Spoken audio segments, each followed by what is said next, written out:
What's up my loves, my name is Paige, this is Paige with the Page, and today we're going to be doing my August wrap up.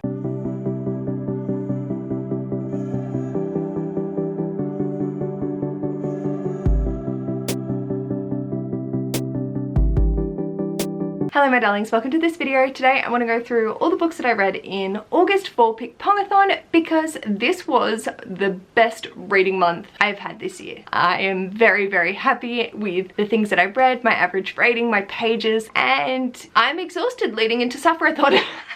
As well as having vlogged all of that. So I don't want to go into too much detail on what these are. I don't currently have the brain cells, so I'll leave a link down below the vlogs for Pickpongathon. My thoughts are probably not helpful, but if you want more information from me directly reading it, that will be the place to get that information. So to talk through the stats, I read 17 books in the month of August, equating to my largest page total of 5,734 pages, which breaks down to 185 pages per day, which seems to be my average when I'm actively pushing myself, with my pages per book being 337 pages. I read 3 books that were in the hundreds page range, 3 in the 200s, 5 in the 300s, 5 in the 400s, and 1 in the 600s. My average rating was a 4.5. And in terms of genre, I read 1 classic, 1 contemporary, 7 fantasy, 1 historical, 2 manga, 1 mystery, 2 non-fictions, and 2 thrillers.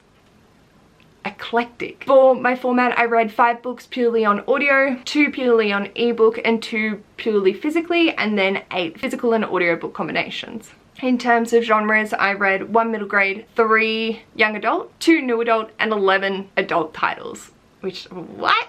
In terms of my rating, I had 1 3-star, 1 3.5, 3 4 stars, 4 4.5s, and 8 5-star reads. I read 5 standalones. I started 2 new series. I continued in 6 series. I caught up with 2 series and I also completed 2. It was a very good month. My biggest book was Full Metal Alchemist, the 3-in-1 edition volume 9 by Hiromu Arakawa at 602 pages. And my smallest book was Mammoth at the Gates by Nevo, which was 128 pages. And my listening hours was 64 hours. What?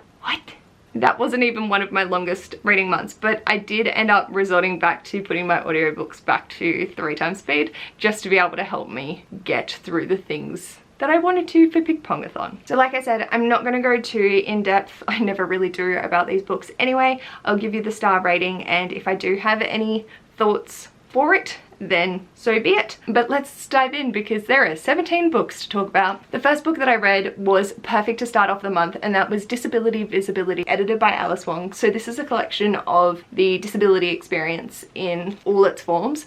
This was absolutely amazing. It hurt my soul in some parts. It filled me with joy. It was just amazing. So 5 stars. It made me think about disability in ways that I'd thought about as well, but more in depth, and then in ways I hadn't thought about at all. And for some of it was so hard to get through. Like, there were some bits that I was just sobbing my way through, and that's just the lived experience.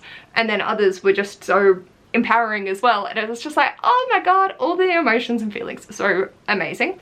I then finished off the Timothy Blake series by reading Headcase by Jack Heath. So I've completed Krystal's Bookish Peeps challenge, and I ended up giving this a 4.5. The 3rd and the 4th book weren't as strong as the first 2, and I just feel like because we're following Timothy in a way that was a little bit different, it didn't have the same ring to it.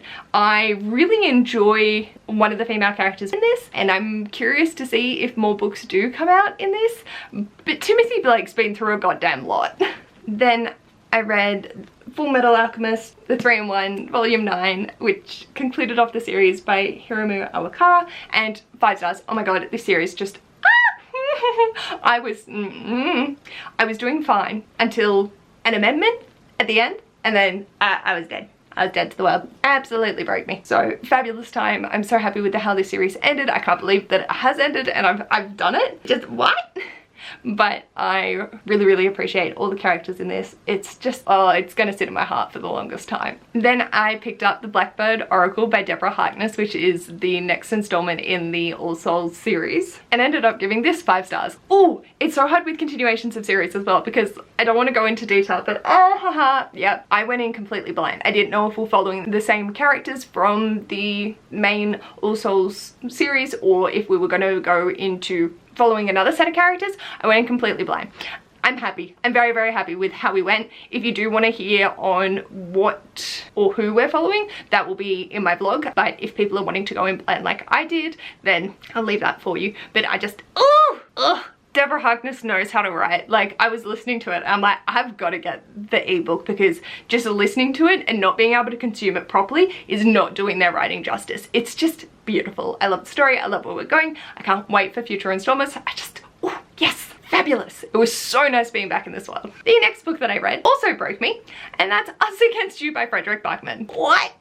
Oh, the quotes, just, they hurt, but glorious, but fuck. So Krystal and I ended up reading this during Pickpongathon, and we will be continuing with the winners and sufferathon, and I'm like, oh dear God, we're gonna be in so much pain, because yeah, this hurt. You are just trudging along. I still give this 5 stars, which is probably unfair to some other books, because for components of it, it is a little bit harder to get into, and we were following a political figure, and I really just don't like politics in my books. It's not, I don't read fantasy for the politics, I read it for the action, that sort of stuff. But just the way, they write, it's just so beautiful, and I never was not quoting. The writing throughout was just utter brilliance, and I loved it. It hurt, but it was so glorious, but it hurt. But oh my God, wow. I read a lot of books that had me in my feelings. Next up, I read Sleep Like Death by Kaylin Bayron, and unfortunately I'm giving this a 3.5 stars. I enjoyed it, but honestly, I can barely remember anything about it. I sat and played The Sims, and it just didn't wow me in the same way that This Poison Heart and Cinderella Is Dead hit me. It was just, I don't know. I can't even put my finger on what it was. It just was lackluster. It was an okay story, was easy to get to, and there was nothing objectively wrong with it. It just hasn't stuck with me, and it just, you know, didn't do anything in a way that's made me so excited. So unfortunately this was a little bit of a disappointment. I was hoping that it would be at least a 4-star read, but also the protagonist was angsty as shit, and it was done in a way that it's a struggle. But to redeem myself from that, I then read Mammoth at the Gates by Nevo and gave this 5 stars. Fuck. It's just beautiful. Like, these short little novellas are just the perfect palette cleansers. They are just so atmospheric. You're just there, you're going, you're following these characters, and it's a fantastic time. It's exceptionally well written and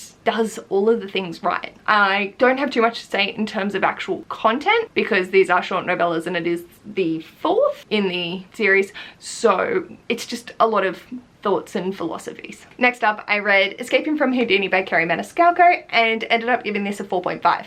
I adored this, except for a love relationship dynamic thing that I just could not get behind. Everything else I loved about this. I love Audrey's just desire to learn more, be more, and embrace experiences. I love her chemistry with Thomas. It just, oh, it was so good. I was enthralled throughout the entire way, and it was so fun just to fly through. Like I said, there's just this one relationship dynamic that I'm like, that was, I don't know. Every other interaction between Audrey and Thomas just made my heart sing. Then I followed that with The Brides of High Hill, again by Nevo. This is the 5th in the Singing Hills cycle, and this one was creepy as shit. I'm not sure. I might have just not picked up on the concerning vibes in the other 4. I don't remember them being creepy, but this deeply unsettled me. It was great. There was a teapot in it, and it had horror vibes, and yeah, I'm very happy to continue on with this trajectory with the series. It very much caught me by surprise. The next book that I read was Cant Spell, Treason Without Tea by Rebecca Thorne, and I ended up giving this, what did I do? 4 stars for this one. I thought it was very cute, and the atmosphere was perfection. Cozy vibe outside of the atmosphere did not exist. I can understand why it is drawn in conjunction with Legends and Lattes and promoted as a cozy fantasy, because atmospherically, sure, but for me, cozy means that the risks are not high, and these characters are definitely in some high risk situations. So that differentiation is more a marketing thing than the actual book's fault, and some of the ways the characters approach their relationship dynamic and conversations was a little bit interesting, but it was just that homely feeling that I needed from a book, and it delivered that in spades. And I had a fun time with the characters. It just, my expectations for what I would assume is going to be a cozy fantasy didn't align with this exactly. And then sometimes I just wanted to hit them in the face with the fly squatter when they were dealing with their relationship dynamics. But it was still really cute. Next up, I read The Iron King by Julie Kagawa and gave this 4 stars. This was a fun fae story. I could definitely see myself having read this when I was a teenager and adoring the shit out of it, and also then that being a gateway drug to like the Cruel Prince series, but it also is very tropey, very YA, very much so. And I just struggle to relate. The character has just had her 16th birthday and she's acting like she's 19, 20, and it's just, there was this disconnect in my brain going, what? But I really enjoyed the characters in this. I do think, aside from not acting their age, they were very fun characters to follow, and then having the fae mythology woven in as well. I loved it. Then I ended up reading Disfigured by Amanda Leduc, and I gave this 4.5. Again, it was a very interesting look at disability.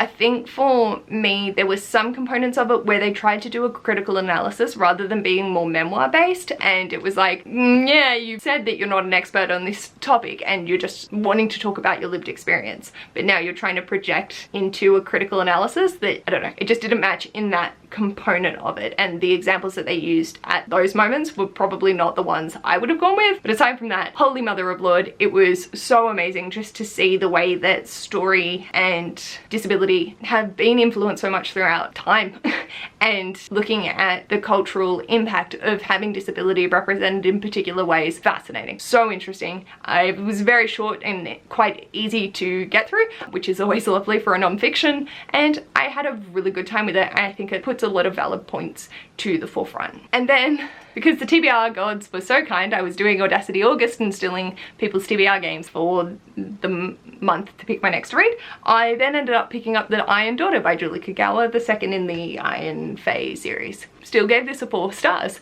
I definitely knew it was a risk. I knew that there was the potential that I was not gonna like this as much having it so close together, and I was quite burnt out at this time of the month. I tried to just go in expecting a fun time, continuing on our story, seeing where we're going next, and that's what I got. It was interesting. I am very curious with how the second book ended for where we're going, so I'm engaged to continue on with the series, but it was still very YA tropey, and just some of the actions just, look, why? Why? Hit them in the face with a fly swatter, I swear to God. The next book that I read was The Flower Girls by Alice Clark Platt, and I ended up giving this a 4.5. I'm not a thriller person, so please do not come for my opinion. If it manages to captivate me and give me twists and turns because I'm not well versed, I don't know what to expect, I'm gonna have a good time. I was deeply unsettled by some of the actions and from characters that most people would probably be okay with. I just thought that the way that one particular character was portrayed was very loose-ended for the story, but shocks, twists and turns left, right and center. Was not prepared for this, but so happy I have finally read it, because this came out in January of 2019 and I had it before then because I was working in a bookstore when the art came in, so I finally did. I am so fucking proud that this book is finally off my shelves, and it's gonna stay on my shelves because it's great. The next book that I read was a bit of a random throw-in because I could not make a TBR game work for the reads I had left, so I ended up subbing this in, and that is Cardcaptor Sakuru Volume 2 by Clamp, and I've honestly fluctuated on my rating between a 4.5 and a 5 star because of the age gap thing that just, I'm not, but I also don't know if I'm reading it wrong. So I think a character is a particular character in a particular role, and I don't know if that's actually accurate. There's still that age gap I still really don't like, but it's such a good read. It's so fun.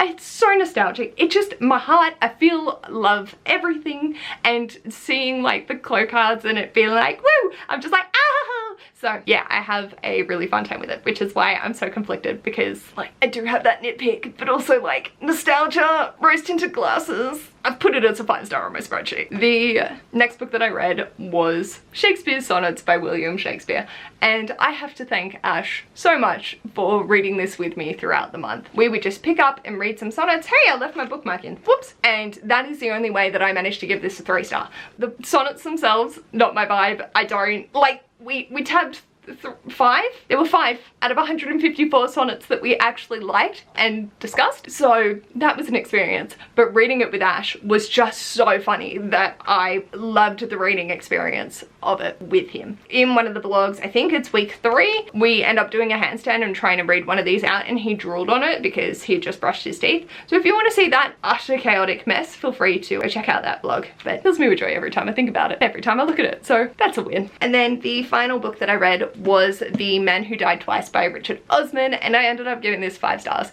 These are not outdoor books. Old people and my heart, I just can't do it. So if I'm going outside for a walk, what have you, I cannot be listening to one of these because I will cry. Whether that's from happiness, laughing, or from sadness because old people. Why? I had a brilliant time with this. This series is just shaping up to be absolutely fantastic. I love all of the characters so much. They make my heart so goddamn happy, and it has been a joyous time. And the final thing that I wanted to mention was I got 41% of the way through Love Objects by Emily Maguire, which was my book all revisited for the month. So I did start it and I got through 158 pages on the last day after finishing The Man Who Died Twice. So there was a lot happening in my brain.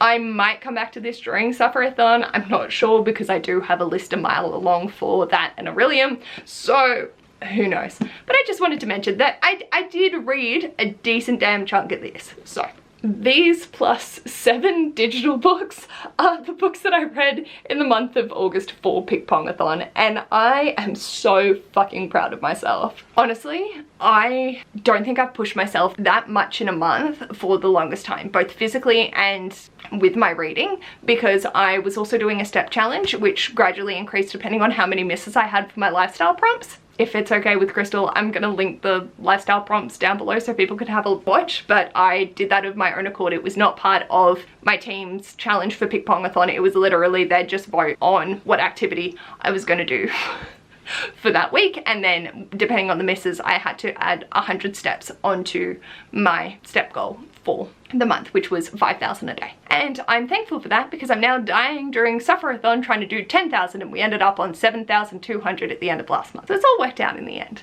But I really had a fabulous month, and I'm really proud of what I did get accomplished, and hopefully I can keep that momentum for September for Suffer-a-thon, and then I can die in October and just curl up in a ball and not look at a book for a month or 5. I'm so proud of this stack. I had so many good reads. It's been an absolutely glorious time. So thank you again to Krystal from Bomb Book Reviews for Pickpongathon, and the utter delight, chaotic delight that was. Also their live show for the wrap up. I'll leave that link down below because we were all a bit nuts by that time. Let me know in the comments any thoughts or feelings you have on my reads or Pickpongathon, or how your August reading went. Feel free to leave them in the comments down below. And if you like this video, feel free to give it a big thumbs up. And if you'd like to see more of this mess, feel free to subscribe. I'll hopefully see you at my next video. Bye!